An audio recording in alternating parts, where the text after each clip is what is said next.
On the show today, Dotun Akintoye, who is the author of the incredibly long and incredibly good piece on Joel Embiid on ESPN's website, Joel Embiid Sees You, joins us. It's more good than it is long. Let's be clear. Well, it's both. It's both, but it's very long. It's good very long. Good. Yes, it's good long. I didn't say it wasn't good. No, I'm just saying. It's funny when you describe something as long is the first thing you say. Well, it was long. It was long. I'm not disputing that it was long, but it was long in a good way. Well, yeah, we talk about it in the interview, but his point about reading it on a phone, I got like 3 screens on my phone. I was like, nah, I got to wait till I get back to the fucking house. This is not a phone article. Yes. So Dotun joins us to talk about the article, the response to it, some other really, really good nuggets. So that is what is coming up on the show today. The Rights to Ricky Sanchez podcast, as always, is presented by DraftKings Sportsbook. Sign up for DraftKings Sportsbook by using promo code RTRS. And brought to you by Anthony Degli Obizzi, official financial planner of the Ricky. Text Ricky to 484-471-4873 to get set up. LL Pavorsky Jewelers, where Rights to Ricky Sanchez listeners go and get engaged. MortgageCS, become a MortgageCS Ricky VIP at mortgagecs.com/Ricky. Barker Therapeutic Dog Beds, get yours at barkerbeds.com/Ricky. And Surfside Iced Tea and Vodka, the official canned cocktail of the Rights to Ricky Sanchez podcast. Surfside, oh boy, I say this all the time, but summer is the perfect time for a Surfside. Oh, yeah. We went down the shore. I went to the store, the booze store in Delaware. I was like, Val, what do you want? She was like, I want the strawberry lemonade. That's what I got her. That's her favorite now. A lot of different versions. They're all good. All of them have 2 grams of sugar. All of them have 100 calories. And none of them have any carbonation because this iced tea or lemonade shouldn't have bubbles. Get it wherever you get your canned cocktails or go to drinksurfside.com. You got to be 21 and please enjoy it responsibly. Without any further ado, Amos and the chef.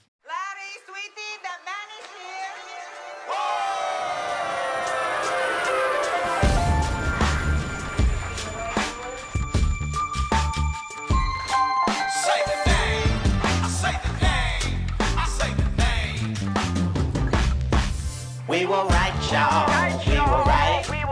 Even when it went wrong, we were right. We was right, y'all. We were right. So say the name. Say the name. We were right, y'all. We were right. Even when it went wrong, we were right. We were right, y'all. We were right. So say the name. Say the name. Say the name.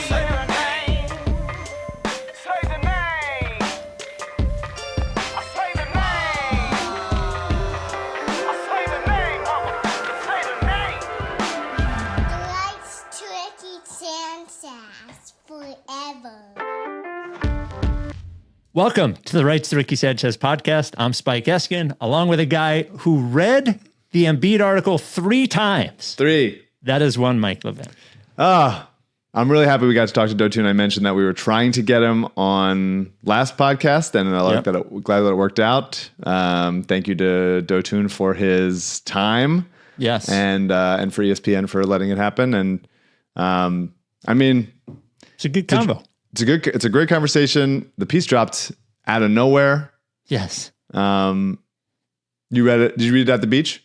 Well, I was sitting with my phone on the beach and I got like 3 swipes into it and I was like, nope, too long. And I waited till I got back to the house. Do you have any thoughts? Because I talked to Zoe about it, so I got to get my reaction out of it pretty right away. Is there anything that we don't get to in the conversation that you want to say now about it and how you reacted to it? Yeah, so I thought it was good. I thought so I have 2 minds about it. And it was funny. We talked about this a little bit with the tune, but it was funny to watch the conversation online just devolve into whatever people's priors were. Sure. So there was a group of people who always defend Joel, and they were like, see, it's everybody else's fault. Poor guy. And then there was everyone else like, puff piece, fucking take some accountability, loser. And I walked away with it from it having more empathy for him as a person. Absolutely.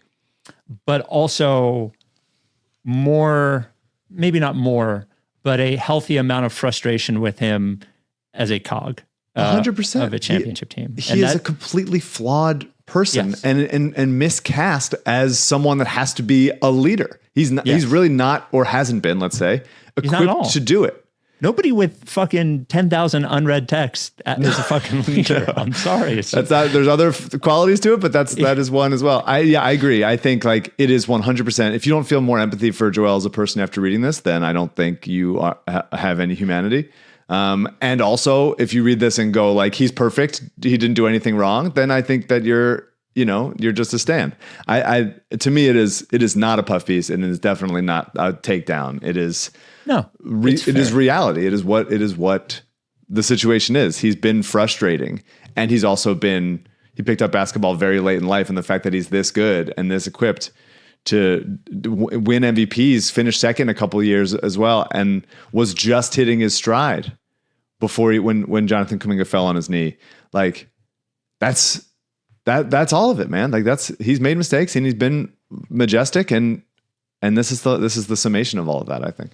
I think when I first saw it pop up, my first response was like, there it is, the annual fucking it's everybody else's fault Joel article that we get normally from Ramona Shelburne or whoever the fuck ends up writing it. Sure. And it did take my second reading of it to, I'm actually glad that I've had 5 days before talking about it to think about it more. He reminds me of sort of how I feel about Kevin Durant. Yes, in that. I made that point on Zoe with Zoe. Oh, really? Yeah. So like when I see Kevin Durant, and you'll laugh about this obviously, but like when I see Kevin Durant, like just committed to fucking arguing with every person who doesn't like him on the internet. yeah. Or not being able to find the right place, like getting to a place where he wins 2 championships and 2 finals MVPs and still doesn't feel fulfilled. I have an insane amount of empathy for Kevin Durant, and I feel like I feel like he's a real person. Yes. I'm like, there's a real person. Yep. And in the same breath, I'm like, also, that guy's kind of a fucking loser. And that's me seeing myself in some way, but like it's also seeing why he has such. I say loser in a very like hyperbolic way. Sort of like understand why it's so hard for him to be the primary leader on a basketball team because of all of those human qualities. And I think Embiid reading that reminded me of Durant in a large way. You know? Yeah. And last thing, because you guys got to talk about the PG before we get to Dotun, the Paul George thing. Let me just say the combination, I will say this in less than 30 seconds. The combination of the Paul George surgery and Joel taking it slow this time. This time? Okay, buddy. So it really hit me that like, if they're good, fine. I'm watching this year for the young guys. And if they're great, if they're good, it'll be a happy surprise. But like the Paul George injury was just sort of the, haha, you dickheads, you dummies, you know, it really hit me in the gut, but it also opened my mind to this year. Just, we got a bunch of young, fun players. Let's hope that they're exciting and don't piss us off too much. Yeah. I want that championship for Joel though. I know. I want him to get it. Nice. I want him to get it. Yeah. Paul George. I thought I said this last pod again, but I thought AU had it right where it was like, nothing Paul George does is my business until October. You can do whatever you want. That's fair. All right. Well, here is our conversation with Dotun. You can, if you haven't read it yet, you should. There's no spoilers in this or anything. I would read it before you listen. It's a really, really wonderful piece. If you care about the Sixers and Joel enough to listen to this fucking podcast for probably as long as you've been listening, like you should just read it. You should read it first. Go ahead and read it. And here is the conversation. Thanks for joining us. Your article on Joel got quite the response within Sixers world. I'm sure you saw some of it. Were you surprised at how loud the response to it was? In some ways, yes. Like, I think you'd be like a kind of megalomaniac to think anything that you do will elicit like a strong response from a lot of people. So you hope people care, but like that, I think your default setting, or at least my default setting as a reporter, is like you do the thing to the best of your ability, and then whatever. So yeah, I think I was a little bit like whoa. But then I think I understand. I think people have been waiting probably at this point 11 years. Yeah. For Joel to tell us what's been going on inside of his head and his heart. So in some ways I understand it for sure. How did it all come together? It seems like you've been reporting this piece for almost a year. It's been going on since the fall. How did it come together? Well, maybe the best place to start is my own motivation for chasing it. Please. It felt like the sports public, were having possibly the dumbest version of the conversation we could be having about Joel. Always.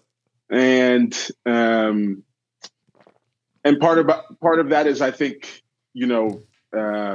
Joel's own closed offness. But it just seemed a little bit flat, a little bit boring, and caricatures flying in every direction. And it seemed like there was inside of all of that, like a really interesting, fascinating person. And it seemed ripe. It seemed like it was time to do this. So, yeah. And then there was a lot of showing up, a lot of shut doors, a lot of unanswered emails, a lot of phone calls that went nowhere. And then I don't really know what changed, if I'm being honest. Joel had to make a decision. And I think there's a lot of things in that decision. And, some of it I think is probably a feeling that maybe because, I was born in Nigeria, he was born in Cameroon, although in a way non-overlapping magisteria, Cameroon is Francophone France. Nigeria is sort of Anglophone. Sorry, would I just say Francophone France? Francophone Africa, and Nigeria is Anglophone Africa. But the countries are next door. But I think anyway, the background made him maybe think that his experience would be more intelligible to me somehow than it would to other people. And so I think that has something to do with it. But the truth is, I don't think I'll ever really know. The Rights to Ricky Sanchez podcast is brought to you by your new financial and retirement planner, Anthony Degli Obizzi. I can speak well for Anthony because Anthony has done it for me for the last few years. And I didn't start putting away money for my future, for retirement until my late 30s, mostly because I didn't know how to do it. And I was scared of doing it. And I wanted to keep all my money. Like I wanted to spend all of it. And I know right now, with everything costing more, you think to yourself, I don't have money to put away. The truth is you can do it. And the truth is, if you have somebody helping you do it, you don't even have to think about it. You can be as involved as you want with Anthony. I'm not very involved at all. Like, to be honest with you, my wife and I check in with him like once a quarter. He gives us an update, tells us what we should do. We do it. He's trustworthy. He explains things simply. He's smart. He's good at it. And most importantly, he wants you to be able to live your life now while saving. So he's not going to tell you to take every cent you make and put it away, right? If you haven't thought about doing this, you should do it no matter how old you are. If you're in your early 20s, you should do it. If you waited till your mid to late 30s like me, you should do it. Don't wait too long. Reach out to Anthony. Ricky guy, trustworthy, and I can vouch for him. 484-471-4873. Text the word Ricky to 484-471-4873. Anthony's there in Delco at the Monastra Financial Group. And I promise you, as the Ricky does for a lot of things, helps you like be an adult. And this is a way to be an adult. So again, planning for your future, putting money away is about being an adult. Anthony can help you do that. Again, text the word Ricky to 484-471-4873. Anthony Degli Obizzi, the official financial planner of the Ricky. Yes. Going into it, did you suspect that you were going to tell a certain kind of story, or you must have some sort of preconceived notion of what you were getting into? And I'm just wondering how much the reality matched up to what your suspicions may have been. Well, you do a lot of research, you do a lot of reading. And so you have a set of there's the record, the archival record, the facts, the things that happened, and you have a kind of walking around in your head sense of those. And then, but I don't know, I think for me, when I go into a profile, I try to go in as blank as possible, research aside. because I think what I want to do is really listen and hear the person, and not sort of, have them tell me X, and in my head what I'm meeting that with is like a whole baggage train of stuff that like crowds out what they're saying to me. So yeah, I think I want to, I'm not looking to praise or criticize or defend. I think what I want is an encounter with that person, and at the very best, for maybe fleeting moments, and maybe it's not even really totally ever possible, some sense of what it's like to be that person. Mm-hmm. So I think that's my approach. I think you really accomplished that. You have some roots in Philadelphia. Was it hard to sort of shed any preconceived Embiid or Sixers notions to go into it more open-minded? No, I think I was raised in the burbs, Hatfield, Pennsylvania. What's good? And then went to North Penn High School. Let's see. Not really, I wasn't really sort of caught up in the Joel discourse thing. Okay. So no, I didn't have to like put my, put some sort of like resentment for Joel aside to do the work, or on the other hand, put my pom-poms away. Sure. Yeah. Right. So, yeah. I apologize in advance because I'm trying to work through the question, because you said something that stoked something that I thought. You said something to the effect of, we're all having the dumbest version of the Joel conversation, which I agree with. And then your article comes out, and two sides of the internet, believe it or not, devolve right back into that conversation using the same article to do it. And I wonder if on some level, the dumbest version of the conversation is true in a way. Like both sides of the dumbest version of the conversation is true. There's just a lot of more color than we see. And I guess my question is, like, do you see that at all? Like, do you see the dumb version of the conversation in the story that you wrote? Well, I've tried to stay away as much as possible from the reaction. It's a chastening thing to find out about yourself at 38 that you are not built for internet feedback. Yeah. So there's that. I think for me, I get it. Like, I think the stuff that people suspect / know, and I think it's really no. Like, I mean, Joel is a superstar athlete operating in a major media market, surrounded by a platoon of like serious, invested, committed journalists. A lot of this stuff has been written about, like the tardiness, the absences, the skipping, the lack of communication. Like, it's not some great mystery. I think what I was trying to do is have Joel give an accounting of himself, of his mind and his heart as all of this stuff is happening, to sort of explain what he was thinking as he's, doing things. And so for people who may be, whose sort of default position is, oh, Joel did all this stuff, Joel is to blame, he's responsible. There are no denials in the piece. He's not saying, oh, I didn't show up late. I communicated perfectly. I've been a great leader. That's not what's there, Also, if you don't like Joel, all of the exhibits of evidence are in the piece. And I think on the other side, if you've been there's something pejorative and apologist, I don't think that's what I mean to say or how I feel. I think if you've sympathized with Joel, then you had a really, I hope anyway, kind of bracing encounter with another human being and their experience and their suffering in some cases. And I can totally understand feeling moved to sympathy coming out of that. I think both responses are valid in their way, as you said. Yeah. Yeah, that's why I think it's not a puff piece and it's not excoriating him. I think it is truly talking about understanding him and having an encounter with what it's like to be him. You write, Embiid has been the Sixers' continuity, and the way he has learned to carry or shirk that responsibility have shaped the Sixers in his image. Do you think the answer to this is yes, but Joel knows he suffered from a toxic culture in let's say a flawed organization early in his career. And then as the years went by, he became part of what's toxic about the Sixers. Does he feel that? I think he is. I think he's grappling with a lot of that stuff. I think he's undergoing a lot of change. I think he's learning a great deal about himself.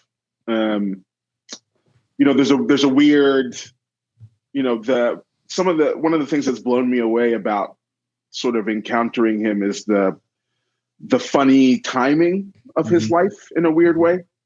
And, there are ways in which I think it's possible to argue that he's arrived at a certain type of understanding of his role, of his talent, and of its possibilities at exactly the right time. But it may be happening exactly when his body has betrayed him in a semi-permanent way. Mm-hmm. And I don't really know. That's a thing we won't know, I think, for a little bit. So I think the piece ends with, I didn't ask him about, this had not come from my reporting. No sources had told me this, that he showed up late the night he scored 70. He said that.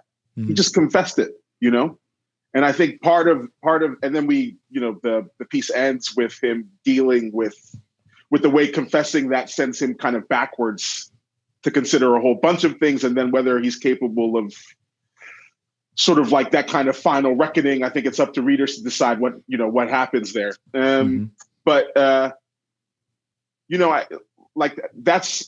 don't know if that's the thing he would have been capable of saying a few years ago, and I think he's capable of saying it now, and at least trying to deal with it.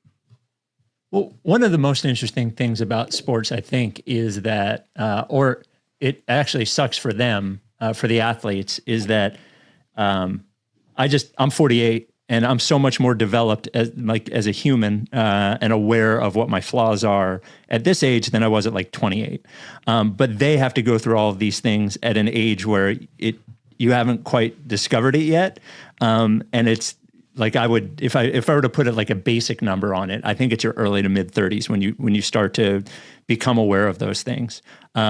So part of my empathy for Joel is that very thing, is coming to all of these conclusions at the point which, and this happens, it's more for him, but it's for a lot of athletes, at the point which your body cannot do the things that it could do before. And I think it's sort of a tragic thing about professional athletes in a way. Yeah, no, I think that's true. Self-knowledge is difficult. I think self-knowledge inflected by pain is really difficult. And I think that was part of what I was wanting to kind of just get at. Again, the effect that I hope for is to kind of put you in the room, sitting across a chair, looking him in the face as he's trying to look himself in the face. That's the effect, that kind of encounter. And so there's just a lot of complexity there. And I, one of the struggles of the piece was to sort of unearth that, to sort of show its layers, takes a long amount of time. And then you have to make a decision about, what's important here. I was listening to a conversation between Hannah Dreyer and Pam Koloff a few weeks ago. And I think it was both of them, but especially I think Pam Koloff, who was talking about, she always keeps in mind that people who are reading her work are reading it on their phones. Mm-hmm. And that if there are like two bad paragraphs that like make someone's eyes gloss over, they're going to click and slide over and go to Instagram or whatever. And so there's like a real pressure there when a thing is long. You have to make some decisions about, like, be really sort of strict disciplined with yourself about point of view and what it is you're actually trying to do. And so I wanted to hew really close to, I think, Joel's subjectivity throughout. I read it on a laptop, to be clear. It was long and I read it. I want you to know that. Full laptop mode. The Rights to Ricky Sanchez podcast is brought to you by LL Pavorsky Jewelers.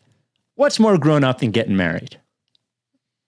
I don't know. I guess a lot of people aren't that grown up getting married. But that's true. Yeah. Point being, if you're going to get married, you got to get an engagement ring. Well, you should. And if you do, you got to get it from LL, the first sponsor of the Rights to Ricky Sanchez podcast. The guy who told us, who begged us to sponsor the podcast. We said, fine. And look at him now.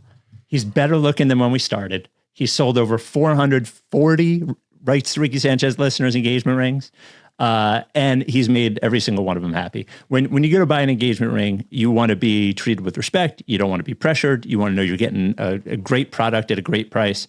LL checks all of those boxes and more. And like I said, he looks really, really good right now too. When it's time to get an engagement ring, you have no choice but to reach out to LL. Send him an email, lee@llpavorsky.com. You can call him, 215-627-2252. Tweet at him at @LLPavorsky. And the reason you want to reach out first is that everything's by appointment. And that is so when you actually meet, he has everything ready for you. He's not distracted by anything else. It's all about you. He is always a supporter of all of our charitable efforts. Right now, Mama T's Community Fridge and Providence Animal Center. LL Pavorsky Jewelers would never let your engagement be overseen by an intern. So much of the article is about trust. We talked about it last podcast and the reaction to it. But what did it feel like when Joel started trusting you? One of his friends talks about it being intoxicating to get in the Joel inner circle and develop his trust. How did it feel for you to be on that level? God, that's a good question. I don't know if I know. Yeah, I think it would be slightly naive of me. I mean, like, I don't think it's possible Joel and I never speak again. Sure.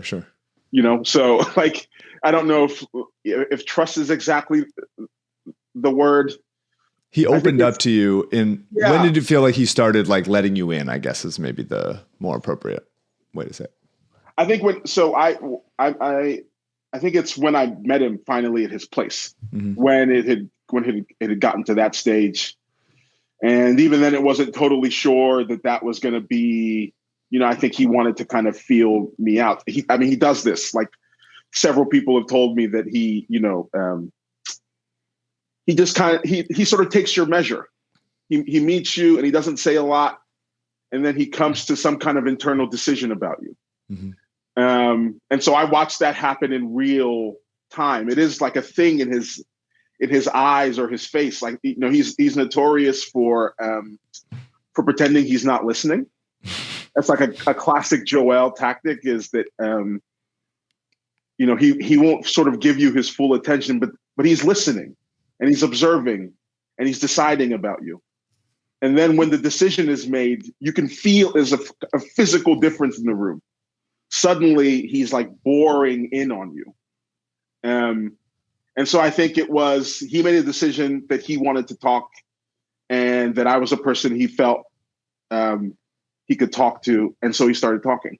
I think it's much closer to that than trust feels presumptuous to me somehow. Sure. Yeah. So you talked to Joel about Joel, and then you talked to other people about Joel. Yeah. Were there any specific, I guess, conflicts or differences in the way that they would talk about him and he would see the world? Like, if that makes sense to you. Yeah, for sure. I mean, I think the people who are closest to him, who I think really spoke in depth for the first time about the relationship with Kim Kaspare is I remember being on that phone call with Joel and listening to him and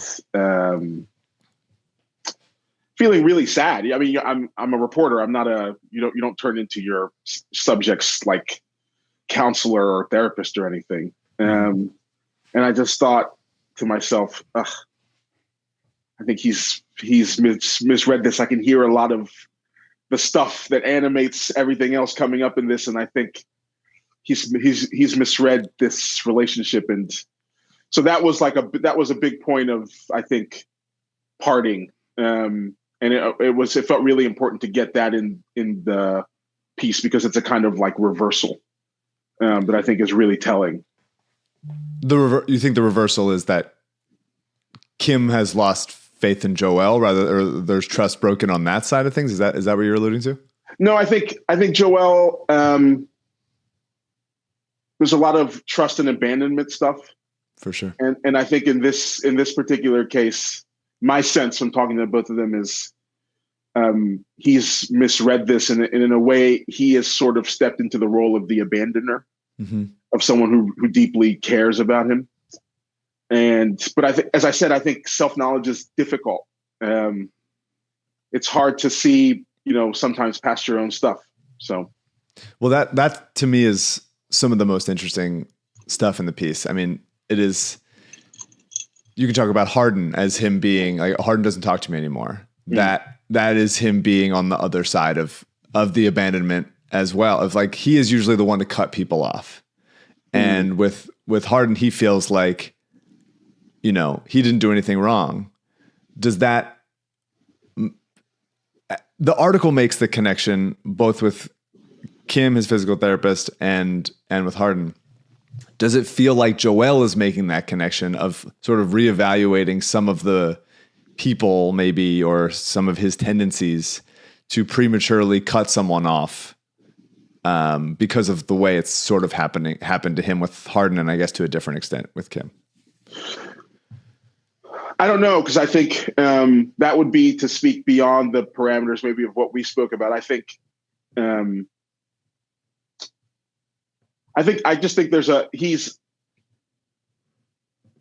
it'd be funny to, talk to him in a year, talk to him in a couple of years. I think he is undergoing a really, really interesting moment of change and learning. And I think a lot of that is connected to going to therapy and talking to someone. We're going to have the therapist on next episode. It's going to be good. Yeah. Can't imagine. So yeah, I think I just think there's a great process of self-knowledge he's undertaken, and I'm not totally sure where it will lead, or what he understands yet, or what he's struggling to understand. And so, yeah, there's a big, ellipses at the end of it in some ways. There's the thing with the trainer, and then there's also a couple of mentions, and both of them has said this about Maxey being particularly close to Embiid. But I guess I wonder, in a grand sense, what that even means to be close to Embiid, and if there are people who think that they're close, but maybe the circle is so much smaller in a real way than anyone could imagine, because he's almost sort of waiting for everyone to fail him. And in the case of his trainer, she didn't, so he blew it up, like there's almost like that every relationship's got to end in a certain way. And if it doesn't happen because of them, it'll happen because of him. Oof. Yeah, that feels like that feels like leaping into a chasm where I don't have confidence in some ways. I think, in terms of Tyrese, all I can relay is the way Joel talks about Tyrese. Yeah, both like on the record in public, but I think in private. I just think that's a relationship that means a lot to him, and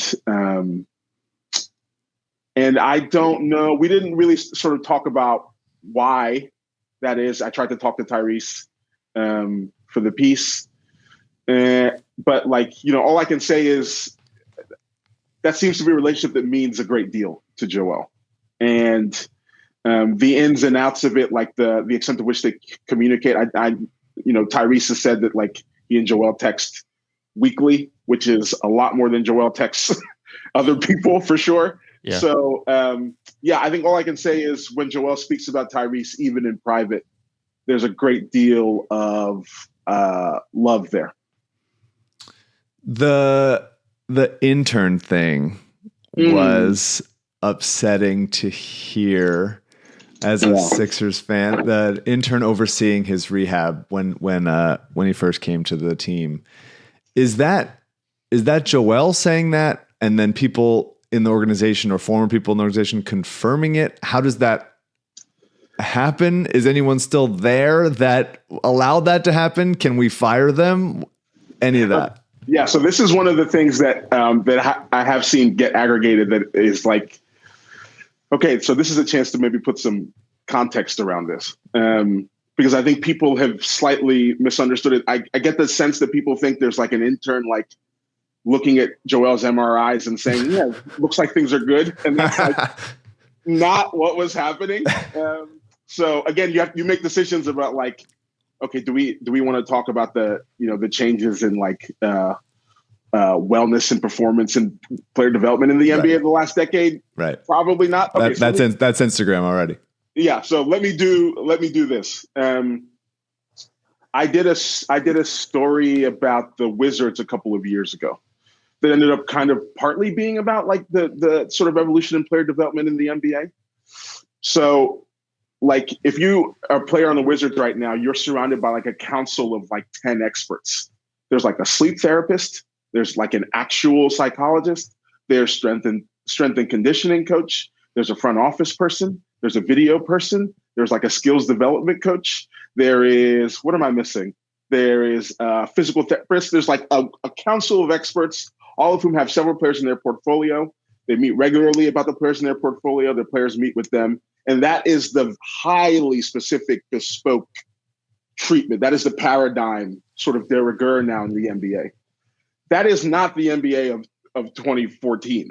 Mm-hmm. The NBA of 2014 is like, the Sixers were still working out of the Philadelphia College of like Osteopathic Medicine. They were 2 years away from having their current training facilities. The Wizards were like 3 or 4 years away from theirs. The Lakers were 3 or 4 years away. Like, I think there was a team, I'm forgetting the city now. There was a team where the owner owns both the NBA team and the NFL team in town. And the NBA team was using the NFL team's trainers. Like that's what the NBA, that part of NBA teams was like a decade ago. Obviously, I think that's a particularly egregious example. Mm-hmm. So what it was like is there was a group of like 12 to 15 high performance athletes who need to be ready to perform every 24, 48, 72 hours. And they're the priority. And then there's a rookie who comes in who for sure we know is not going to play for a year. So there's a surgery. And we think the presumption is it's gone well,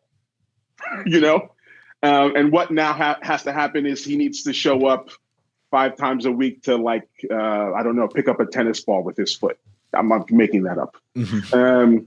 And he's not traveling in this period, right? So like the team is gone and on the road and the training staff is with the team who needs to perform. Mm-hmm. And so he's supposed to come in and an intern is there counting the times he picks up the tennis ball with his foot.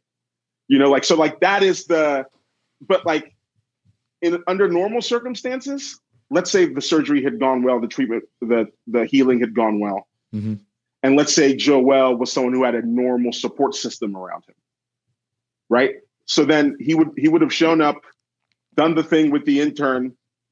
And then in the spring, he'd be on the court playing basketball, training, ramping up into the summer, and then he'd be back the next season. And no one would ever think it was crazy that the pick up the tennis ball with your foot sessions were with an intern. Mm-hmm. You know what I'm saying? It's only crazy because it's now considered primitive on the one hand, and because it was 100% wrong for Joel on the other hand, who needed people who were with him all the time. This is what David Martin does when he comes in the next year. Yeah. A psychologist comes in with him that he hires for Joel. Physical therapist consultant comes in, and now there's a team around Joel all the time, and you get the sort of proto version that is now the way the NBA handles its athletes. So that's like that's the context of the intern thing. Yeah. Yeah. No, there's not an intern who is reading Joel's like MRIs and coming up with a treatment plan and then is in charge of it. I just want to with a white coat and like a stethoscope. No. It says intern Joe on his jacket. Yeah. So it's bad, but it's not bad in the way I think people seem to have like thought that it's bad. Yeah. Sure. If you are that intern that counted the tennis balls for Joel, come talk to us. We want to talk. By the way, I don't know if the tennis ball thing is. No, I know. Yeah, just making that up. The Rights to Ricky Sanchez podcast is brought to you by MortgageCS. Buying a house right now, not super easy, especially in the Northeast. Houses go up for sale real quick, then they're sold real quick. You need every weapon you can have in your tool belt to get the house. How many weapons do you have in your tool belt generally? Yeah, I don't know. I didn't know the right way to go with that. I had tool belt and weapons in my house, in my head. MortgageCS, from somebody who has used a couple of different mortgage brokers and then used MortgageCS, the difference in service and execution and the entire process from beginning to end is like nothing you've ever seen. I cannot recommend them enough. Go to mortgagecs.com/Ricky. They're independent. Which means that you know that the loan that you're getting is best for you, not necessarily because they have a secret tie with some bank. We got this email from Trevor. Hi, Spike, Mike, CJ, not in Daryl. He's in timeout for me. As a longtime listener of the Ricky, I've somehow managed to tie multiple life milestones to this absurd, wonderful Sixers podcast. As you should. Yep. I bought her an engagement ring from LL Pavorsky when it was time to buy our first home all the way down in South Florida. I turned to another Ricky sponsor, MortgageCS, and once again, the Ricky came through in a big way. We had already been burned by our first mortgage broker, so we were nervous and skeptical heading into the home buying process, not knowing if they would even help us in Florida. I coyly recommended to my wife that we give MortgageCS a shot. She agreed, and from our very first call, Ben and Alec made us feel grounded, informed, and somehow excited again. They took the time to answer every question, explained everything in plain language, and never once made us feel like we were just another prospective client. Then, toward the end of the call, Ben asked if I knew about the Ricky, and my wife immediately knew how I had found MortgageCS. But she loved LL's ring and agreed with me that the MortgageCS team would be the best to have in our corner. Wow. Long story short, they got the house of their dreams in Florida, and MortgageCS was a big part of doing that. Having a mortgage broker that will reach out to the realtor, assure them that the mortgage is going to close, they feel like it's going to close, all that really matters. Call or text Ben at any point, the CEO of MortgageCS, 267-391-7425. That is 267-391-7425, or go to mortgagecs.com/Ricky. You will not be disappointed. This advertisement is not a commitment to lend or extend credit. MortgageCS is an equal housing opportunity mortgage broker. All loans are subject to credit approval. Certain restrictions may apply. Company NMLS 1464766. Visit mortgagecs.com/Ricky for more information. Like, I guess big picture, how hard do you think it would be for, let's take the injury stuff to the side just for the moment and eliminate that impediment if we can. Yeah. How hard do you think it is for somebody who thinks and acts like Joel to be the primary star on an NBA basketball team that wins a championship?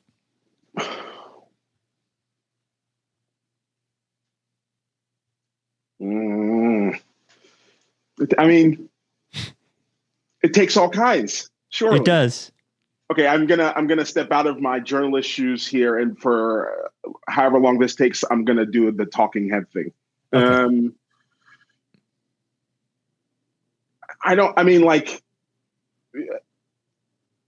It doesn't strike me that Kobe Bryant and Michael Jordan were easy personalities. They were like definitely not like Steph Curry. Mm-hmm. For sure. Shaquille O'Neal was, in terms of like his seriousness and maintenance of his body, uneven, I'd say. And I think, so like there is I think superstars in the NBA, because of how much they're responsible for on the court, like is it just a really like unusual position in terms of how much of the destiny of the team you're in charge of and capable of altering. And so the very best players are like valuable in a way that I don't think is actually comparable to anything in a team sport. I mean, obviously it's like if you're a tennis player, it's all you, if you're et cetera. So I think the distortion effect around them is like really, really, really massive. But I think that distortion plays out with all sorts of personalities in all sorts of contexts. And it's hard for me anyway to come up with a rule about what a superstar has to be in order to succeed. Because I think we've seen really, really different models of what kind of personality that person can have and still win. That's what I'd say.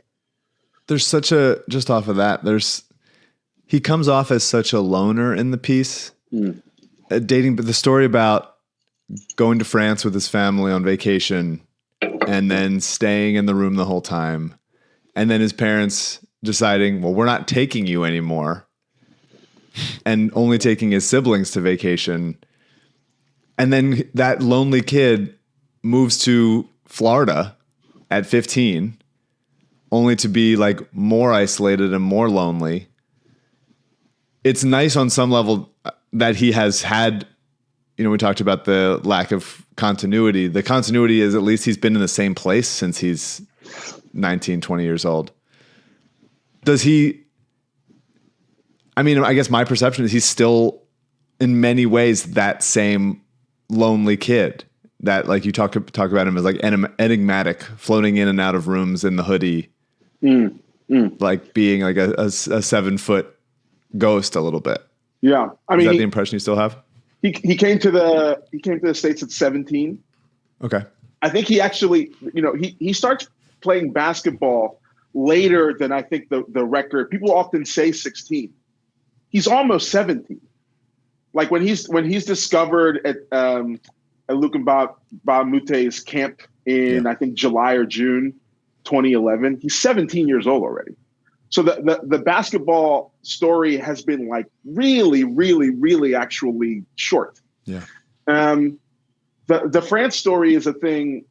Again, I had no inkling, no reporting. No one had ever said it to me. It's just something Joel said. Yeah. And I think he was trying to, I'd sort of like, it came up in an exchange where I'd sort of kind of pressed him on his, lack of communicating with people, leaving the organization, like feeling like they're in the dark and they don't know what's going on, and various criticisms about his leadership throughout the years. And we talked for a while, and he was trying to get me to understand, I think, that there's something in him that's solitary. Yeah. And that it's always been there, and that he can't account for it. It's just a thing in him, a way that he's been. And I think he was trying to explain that by telling me that story. He's like, it wasn't like he was with his family when this happened. He wasn't like in some kind of uncomfortable, weird, jarring context. He was with people who he loves, who love him, and he was a kid. It's a totally safe environment, but he wanted to just sit alone and play those video games. He didn't want to do what everyone else was doing. And I don't think, and I don't think he knows, and I'm not sure if there's any way to know what that's about, And that's like a part of him that I think is at odds with his role, with the role he's been cast in, and with the role his talent has pushed him into. And I think that's one of the things he's trying to change, There were a couple of points in the article where I thought to myself, if I was in the Sixers front office, I would want to pull my hair out right now. And one of them was where he says something to the effect of that he wishes somebody during the Knicks series, that like he wishes somebody in the front office would have told him, been looking out for him and told him not to play. And if I were to put myself in the front office person, I would have said to myself, I've told you to do 100 different things with your body and you haven't done any of them. And like, I want, there's very little with Morey in there. I wonder if you, in your talks, got a sense of whether there was frustration within the organization with Joel's sort of, the way that he acts, but also his messaging about those sorts of things. I think, I talked to Nick Nurse about the confusion, I'd say, of the season that had just gone by and when Joel was going to play and when he wasn't going to play. And yeah, not Nick's favorite role to be. No, he didn't thrive in that one. Yeah. And I just think there's not a lot of control there. But that's, again, in a way, in the NBA for a player of Joel's stature, that's not entirely unusual. Mm-hmm. Like, decisions made about the body of a superstar are often made with that superstar's team, and then they're communicated. Mm-hmm. When decisions have been made. I think for the Sixers too, there was a lot of, let's just keep him on the injury report as possible because we don't know if he is going to be available. Mm-hmm. And so I think for them, it's like, we put that long quote in from Nick Nurse to sort of communicate some of that, which is just like him saying, all I'm doing is telling you what I am being told. Mm-hmm. That is the extent of my control over the situation. Like you're they both of them were very, very quick to and very pointedly wanted me to understand that Joel is trying to play. Part of the confusion as they see it is that Joel is trying to play. And so Joel doesn't want to be like, don't say I'm out because I want to try to give it a go. Mm-hmm. And so for them, a lot of the confusion came from that. And we didn't put it in the piece because, again, maybe we should have, but both Daryl and Nick were very eager to communicate to me that like Sixers fans ought to know that, especially in the last season, this guy was trying to get back on the court. And some of the confusion that came was from his attempts to play. And then finding, no, the knee is not responding. Yeah. And then having to say like day of, okay, it's not going to happen, but we're going to keep it open for the next thing, Mm-hmm.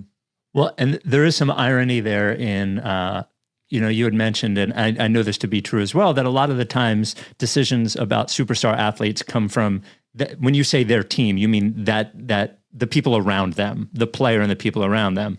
Whereas, and Joel seemed to think that he couldn't get surgery if he didn't want to and had to announce it on television to Lisa Salters. And again, just a moment, if I was within the organization, I would be like, this is your body. You can do these things if you want to do them. And I think maybe he's just trying to figure it out as he goes, and they are too. And the frustration of not being able to play probably taints all of those things. Yeah, I think there is, I think the confusion is sort of countervailing in a way. Like I think there I don't know, because of course we're now in the realm of like very sensitive medical information, and like no one is telling you that, Mm-hmm. So I think it seems plainly on the surface that there were disagreements there about the path forward. And it felt like, to me, what Joel told me, he got to a point where he was like, this is happening again. Something's wrong. Mm-hmm. It hasn't worked. It's not responding. I'm not getting better. And I don't feel, for whatever reason, that's a message that's being listened to and heard clearly. And so I'm going to do it. I'm going to surface that and make what is perhaps like an internal debate and make it a public one. In a forum where I guess ultimately he has the power, right? Like if Joel says publicly, I think I need another surgery, well, that's kind of the end of the story in a way. The Rights to Ricky Sanchez podcast is brought to you by Barker Therapeutic Dog Beds. So, Mike, I was off for the last week. We went down to Lewis, Delaware, and it's always a little bit of trouble because you can't fit the big Barker in the car once it like unravels from the box. So I went on the website and they have a travel big Barker that like big Carker. Yeah. How about that? Because it fits in the car? Yeah. Oh, yeah, well, you could do that. It like folds up. So I got the travel Barker dog bed for Rebel and Scotchy. And not only does it fold up, it like folds out so they can both lay on the same bed, fit it in the car, got it down to the house. It took a little bit of squeezing and pushing, but that's not, the bed's fault. That's all the other stuff we had. So just so you know, if you happen to, go down the shore for a week or something like that, they do offer that. Go to barkerbeds.com/Ricky. barkerbeds.com/Ricky. There you learn about the Big Barker, which is not just a dog bed. It is a way to keep your dog healthier and happier. Most dog beds, like you will see at a pet store, are honestly, just being honest with you, pieces of shit. They look fluffy, they look like they'd be comfortable to lay your head on or something, but you don't want to sleep on something like that. You want to sleep on a real mattress, a firm mattress that is going to support your dog's joints, keep them healthy and happy as long as possible. It's your job. As I've said before, the dog can't go on the internet and buy the bed itself. No. Go to barkerbeds.com/Ricky. Learn more about the Barker. Also get your Process Pup patches. Also get your stickers. Also knowing that after you purchase this bed, your dog has a better chance of having less effects of arthritis as it gets older. Study was done at Penn Vet, showed all this to be true. More comfortable, more happy, healthier, all those things, just because you did the fucking right thing, got your dog the right bed. Go to barkerbeds.com/Ricky. There's a 10-year warranty. The foam won't flatten or they replace it for free. It is handmade in the USA. Barker dog beds. Yeah, it doesn't seem right now that there is a decade of distrust between the Joel and various figures in the organization. What do you think the trust level is now between Joel and people like, ownership, who's been there the whole time that he's been there, Daryl, Elton, Nick Nurse? Where is Joel on that? Because on his level, he's never asked for a trade. He's never said, like, get me out of here. This place is not for me. Trade me to somewhere that doesn't have all this. But on the team level, that has obviously now become prohibitive with the extension that he signed and his lack of playing. So it's a little bit like we are in bed together now for probably the duration of your career. Where does Joel stand on that, on the Sixers side? I never got the sense in our conversations that he wants to be anywhere else. I want to caveat that by saying this is one of the reasons why I don't want to use the word trust between us, because it's possible that things will change and maybe that's a thing that's possible. But I just never got that sense that he envisions a future on another team. I think there are loops he wants to close in Philadelphia with this organization. There are things he wants to do, namely win a championship, Sure. That was my sense in our conversations. In terms of his relationship with the organization, it is so complicated. Baggage. Nick Nurse will talk about, I don't know what's going on. Stop yelling at me about it. Nick Nurse also will play the piano at Joel's house when he's over. He goes over, So it's not just either of those things, there was, it seemed to be obvious tension with Daryl throughout the year, but last summer, Daryl gave him a huge financial extension, a huge commitment of Daryl's own reputation and future to Joel. So again, it's not either of those things, there's all of that in there. So it feels really, really difficult to untangle and sum up and say where it sits, there's just a lot of stuff going on there and a lot at stake, both I think reputationally and financially. And I think at deeper emotional levels, one person close to Joel spoke to me and said that he proved everyone wrong. The people who were like, he's never going to play, he's never going to be a great player in this league, he's never going to get healthy, he's just going to be Yao Ming, but we're never even going to see him play. The foot's going to be, like 7-footers aren't long for this world career-wise. This is a mess and a disaster. He's too lazy. He's too this. He's too moody. He's too whatever. And then he became an MVP. Mm-hmm. And I think there is in him like the final coup, the final proving them wrong is the championship. Like I did the thing that so many people think is impossible. So I think there is a lot of deep emotional need for him to do that and to do that here too. You said something there that I felt, and I actually repeated to somebody else, is that I said, it seems like Joel wants to win a championship, not to win a championship, but to prove the haters wrong.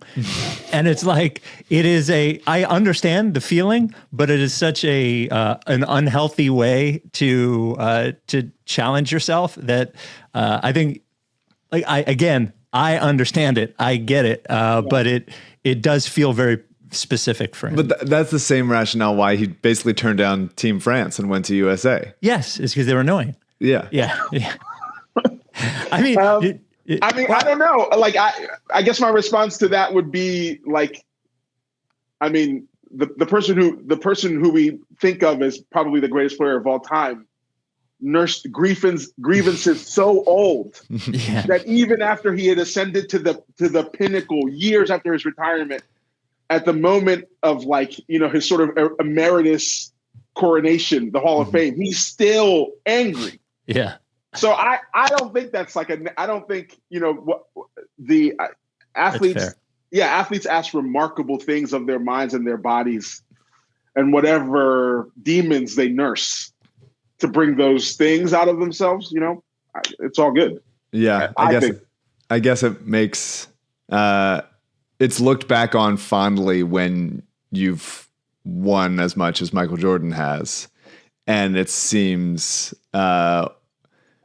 petty and misguided. And when you should be funneling these feelings into getting your body right when it doesn't work. And that's the little results over process type situation. Well, I mean, you do funnel it into your body. I mean, I saw Joel. The second time I saw him, I think it was 2 weeks or so after his surgery. Mm-hmm. And he was already like back in rehab, and he was telling me about, just like sort of stripping it all down and everything being on the table. Like he's launching himself fully back into making a comeback. But he's also doing it as aggressively and as carefully as possible. Yeah. Do you think that? Yeah. I'm sorry. No, please. Well, I was going to say this for later, but since you brought it up, like this is sort of the only reporting we have on how Joel's summer is going, how his post-surgery is going, and any plans for this season, there really is no dead timeline, which I think is probably for the best. Do you think that Joel believes that his body will allow him to get back to the level of play we are accustomed to seeing? Because he just, at no point last season was he that guy. There are these two like mirror scenes, two scenes that are meant to sort of like echo each other or are in dialogue. One is basically when I asked Daryl that question. Yes. Yeah. And it was such a terrifying outcome to sort of contemplate that it shut down the entire thing. And it basically did the same thing to Joel. Yeah. And then, when we calmed down, he just sort of, I mean, it amounted to a prayer, basically. I believe in what I'm going to do. I'm going to make all the right choices. I'm going to put 110% of myself in, and I believe in God. what else can you say? Right. Like, there's nothing, I don't think you can't ask much more of him than that, than like his full effort and his full faith. And that's all he has as a person to give to it. And what happens is, terrifyingly kind of out of either of their control, Sadly, being a Sixers fan is that in direct opposition to believing in God over the last 20 years. So I'm willing to have my mind changed if it works out for Joel. Yeah. Well, thank you for your. Oh no, I got so many more. Wait, I'm sorry. Well, I just wanted to make sure I know we had till 15, so I just wanted to be respectful. Well, let me move to this then. Okay. We do have 10 minutes. Yep. The team meeting. Oh yeah. Yeah. Why do you think? I think the answer is because it feels like broken trust, but it bothered him so much.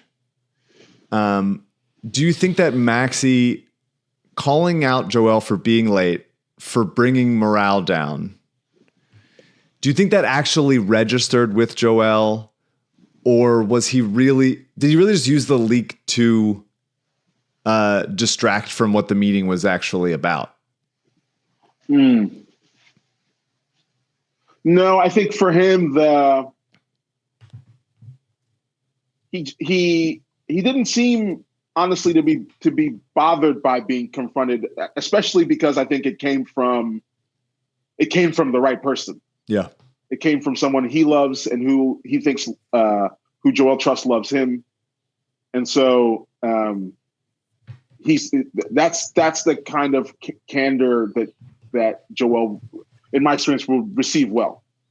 The leak is a kind of microcosm of, okay, so the meeting happened and a loved one told me something about myself and how I was behaving. But now you leak that moment to embarrass me. Yeah. And that became the fixation because, again, the trust is what's at stake there. People, whether or not people can be relied on to have his best intentions at heart, that becomes what's at stake. And it echoes outwards from what is like a small transgression to a general feeling he has, like a general relationship he has to the world in a way, there's the anecdote in the story about the money being left out on the counter. So unbelievable. So that's small. So what may seem, I think there's a lot of NBA people and a lot of sports people who think there's a sort of like omerta of the locker room and nothing is to be spoken outside of it in that way. But for him, it is like I think that kind of betrayal is like a really deep personal grievance. And for him, the team meeting is a moment of vulnerability. I'm letting someone who I love and who loves me criticize me. But you're now exploiting my vulnerability to like publicly embarrass me. That's like I think for most people, that's like a really ugly thing to experience. I think for someone who has his particular mental makeup, that is like bordering on like an sort of unforgivable transgression.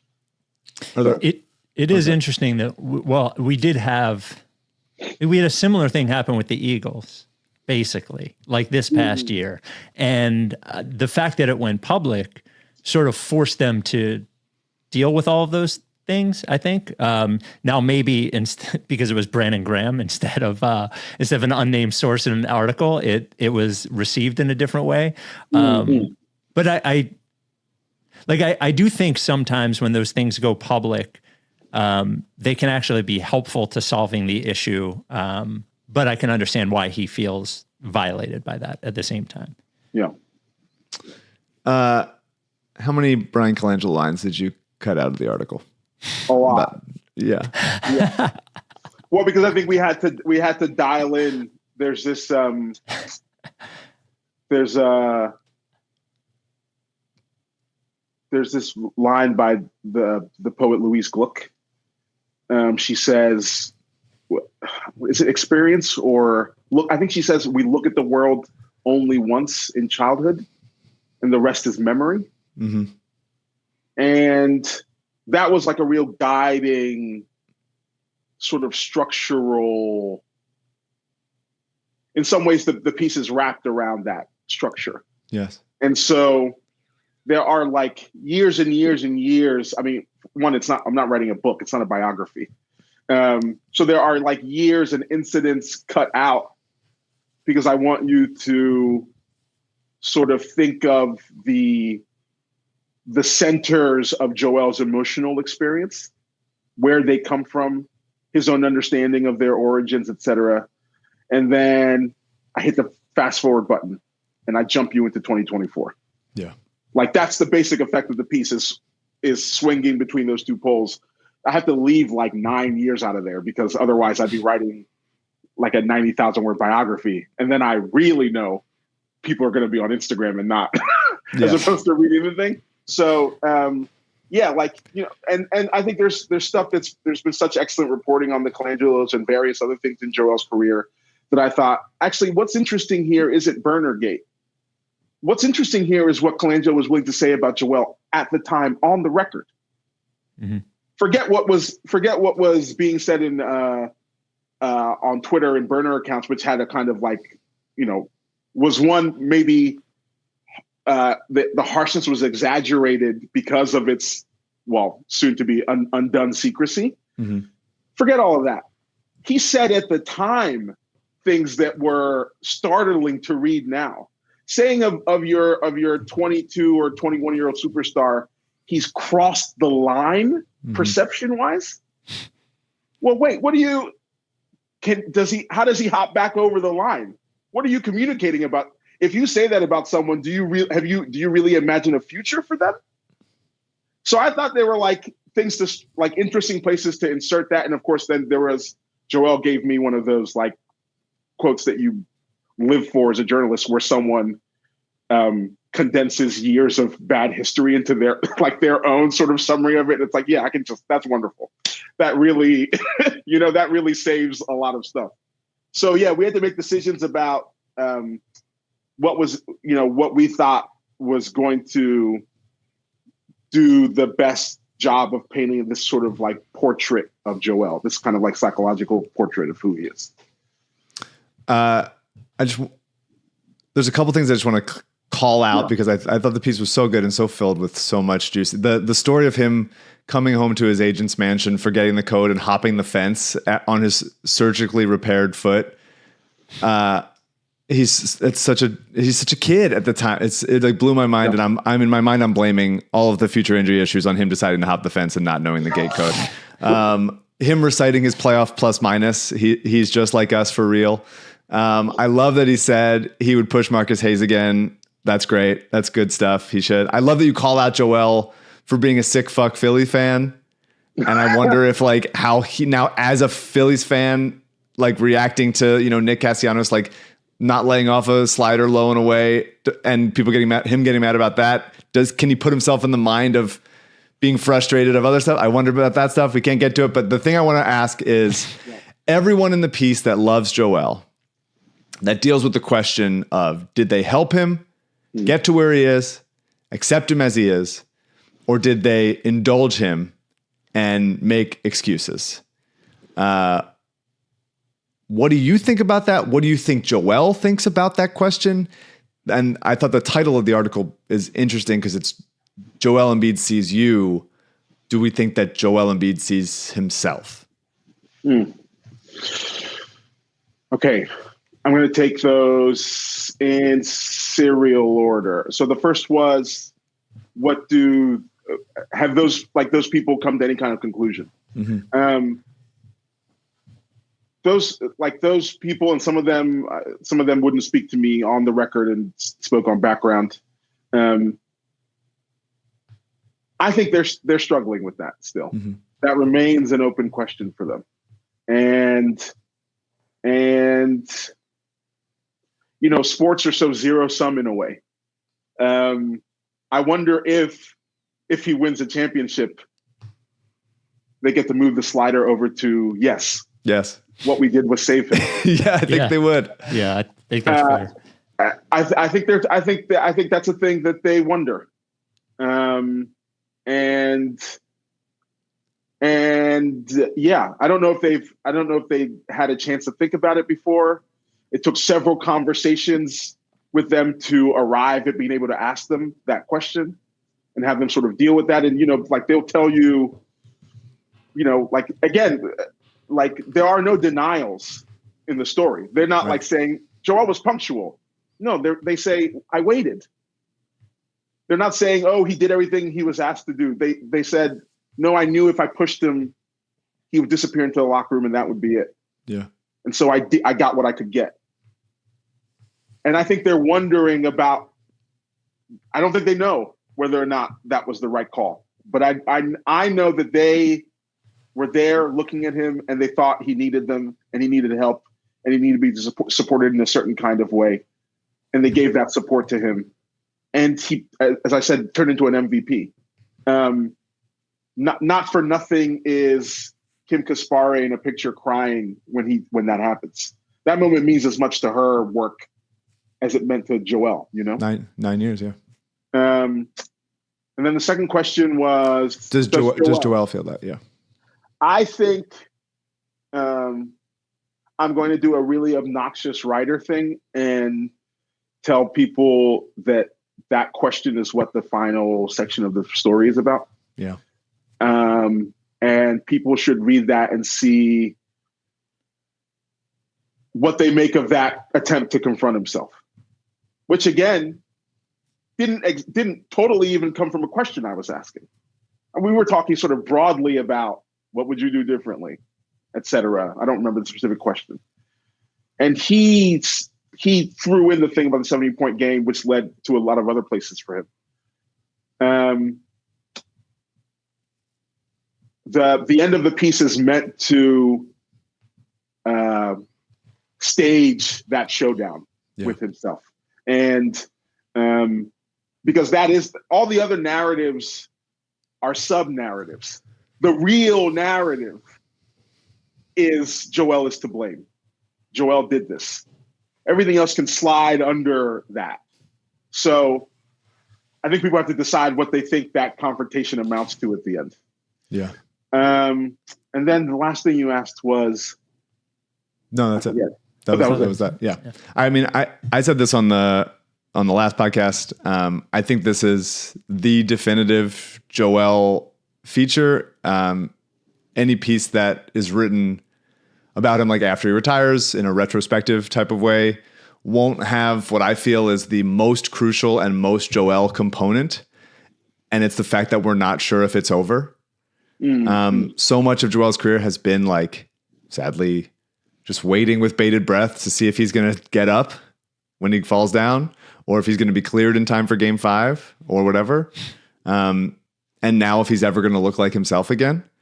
And so I feel like this piece, more than anyone before it or anyone after it, I think, lives in that uncertainty the way that Joel's whole career has. And I just want to say congratulations and thank you. It's an incredible piece of writing and reporting.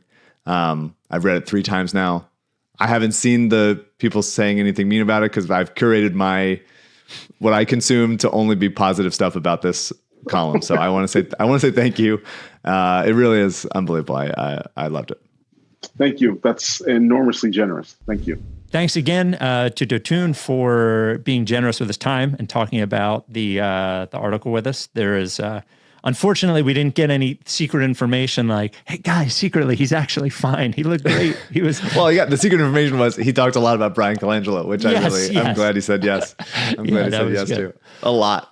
Yeah, I bet. A lot. Me too, man. If anybody's interviewing me, you'll have to cut out a lot of Brian Colangelo shit. Dude, his response to that was very funny. You're like, how much Brian Colangelo stuff? He's like, a lot. Like, that was one he didn't even think about. No, he didn't think about it at all. No. Great. Go read it if you haven't, and we will talk to you next time. Are you done with TTP? Yeah, like base. If you don't fuck with me, then I won't fuck with you. If you don't fuck with me, then I won't fuck with you. But if you fuck with me, I'm gonna fucking kill you! That's a plan B.